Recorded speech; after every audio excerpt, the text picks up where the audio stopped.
This topic of AI is interesting, particularly in the context of product managers, product leaders.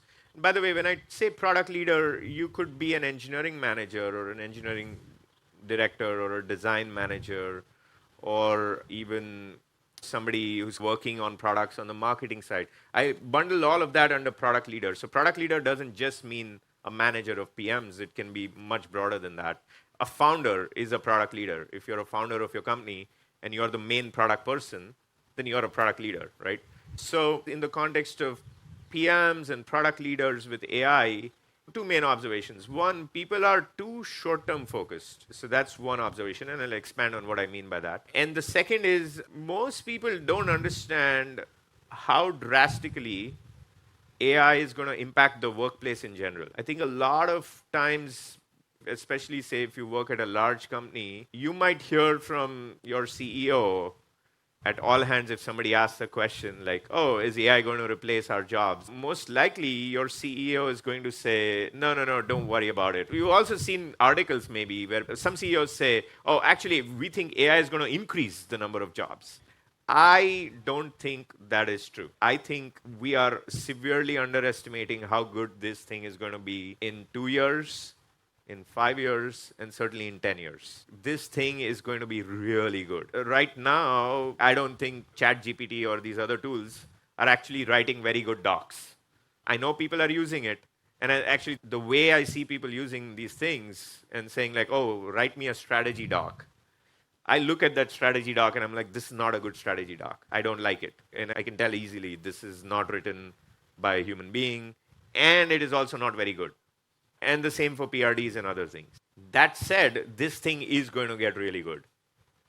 Look, I don't have a crystal ball, and there's always a danger with predictions because you could be wrong. My point of view is that on a long enough time horizon, I do not know if it is 3 years, if it is 5 years, or 10 years. But I know it is not 25 years. On that time horizon, say up to 10 years, a lot of what we do day to day as product managers and product leaders, we are not going to need to do. We are seeing this already, like if you're a junior product manager working on a highly mature product, you're spending a lot of time on analytics. You're running queries of all sorts, and you're spending a lot of time doing SQL and various other things. Well, guess what? We are already seeing now you can just ask the question. You don't have to write this fancy 5-table join that took you 6 hours to write. You just don't have to do that.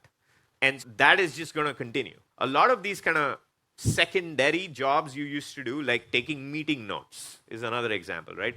AI is okay with meeting notes now. It's going to only get better. So you're not going to have to send out all these action items and all of that, as an example. So a lot of these kind of supporting jobs of a PM, which took up a lot of time. I used to write SQL to get some information about how users are using something. I'm Oracle certified SQL DBA back from my engineer days, but it still took me several hours to write it, right? Not going to need that. So that's the first observation. A lot of the supporting jobs of a product manager, they're just going to be done much better with AI. Second observation is teams of the future for the same amount of product scope are going to be much smaller, significantly smaller. So maybe right now for some feature or product you manage, you have 15 engineers, maybe you have a designer. You just fast forward a few years, you're not going to need 15 engineers for that scope. Maybe you'll just need 3 or 5 engineers to get the same amount of scope handled. And the rest AI is doing, right? But this now creates a problem.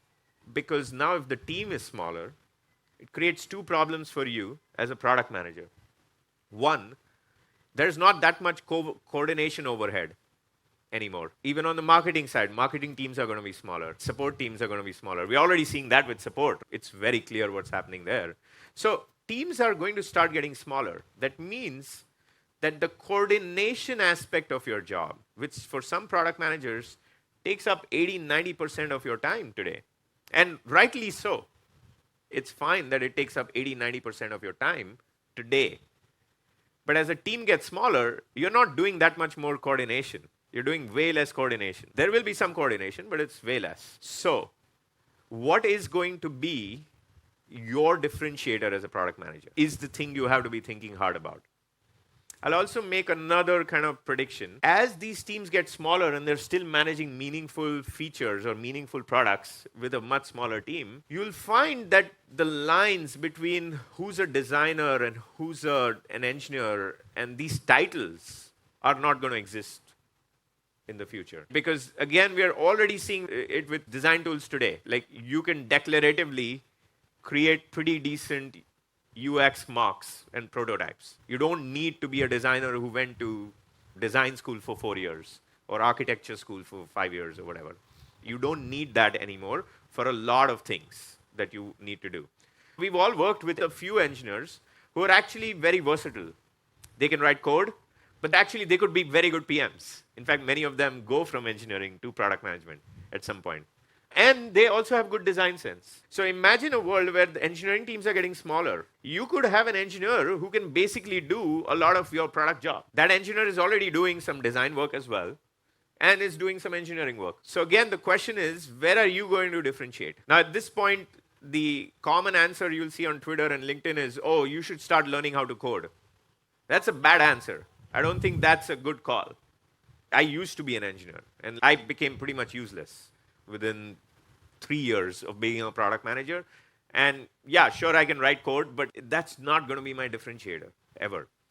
So what I want you to really think hard about is how are you going to differentiate? And then I have some answers, some opinions on how product managers are going to be able to differentiate. And for that, you have to kind of play this out to second and third order effects, right? Okay, so now in this future world, again, 3 years, 5 years, 10 years from now, you will have all these AI tools and agents and who knows, kind of doing a lot of the work that you are doing today. These tools are going to be built by some companies, potentially.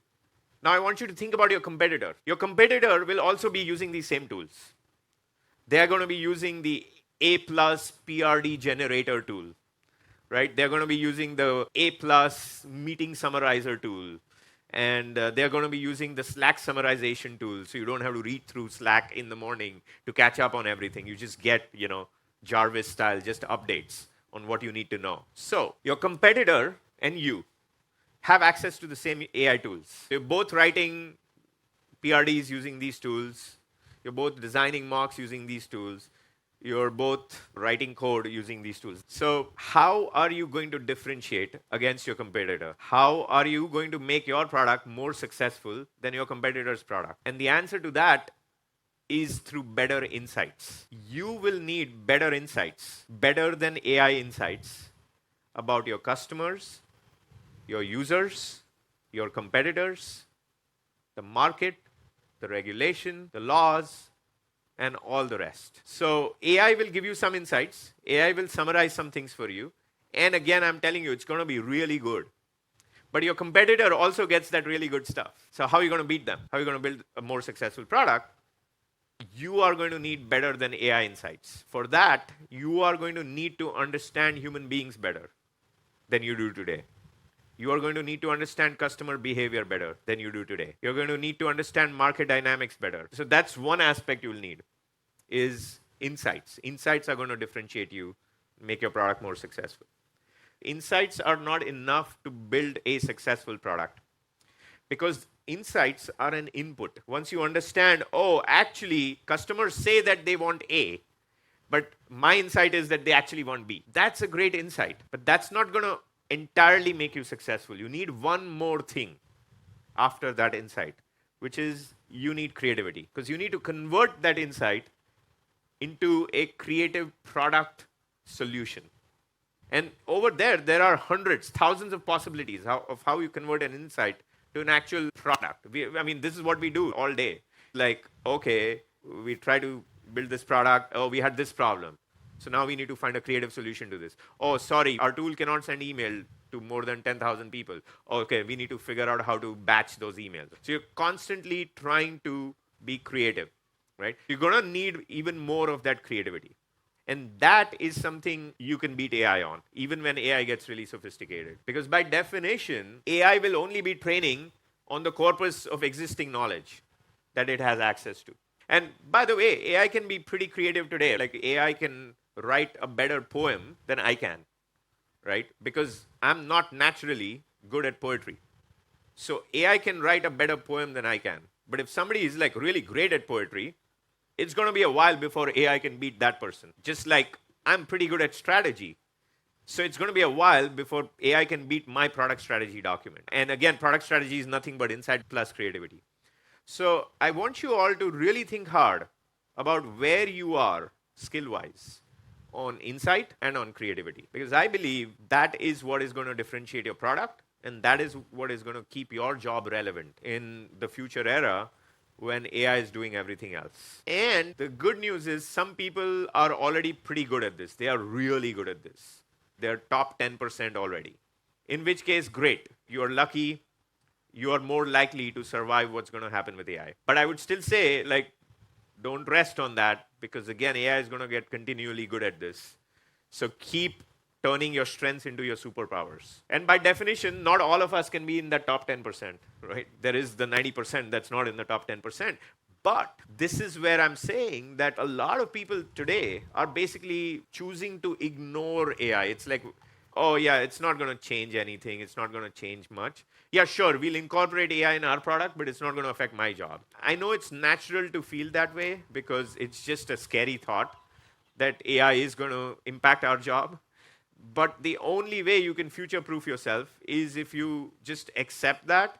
And then if you're in that remaining 90%, create a roadmap for yourself of how you're going to upgrade your skills. Again, my answer is yes, you will need to upgrade your skills if you want to deal with what AI is about to unleash on all of us. Okay? You will need to upgrade your skills, but you need to be smart about upgrading the right skills. I think it's a really poor idea to learn coding now to counter the AI threat. Sure, you can do some coding. Sure, you can understand how to read code, maybe, whatever. But that is not the thing that's going to differentiate you. Insights and how you get to better insights and how you can constantly come up with better and more creative solutions is what's really going to help you tackle this post-AI world.